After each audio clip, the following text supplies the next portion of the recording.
HbA1c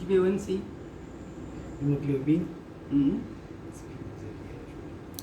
glycosylated hemoglobin. HbA1c stand for glycosylated hemoglobin. Glycosylated hemoglobin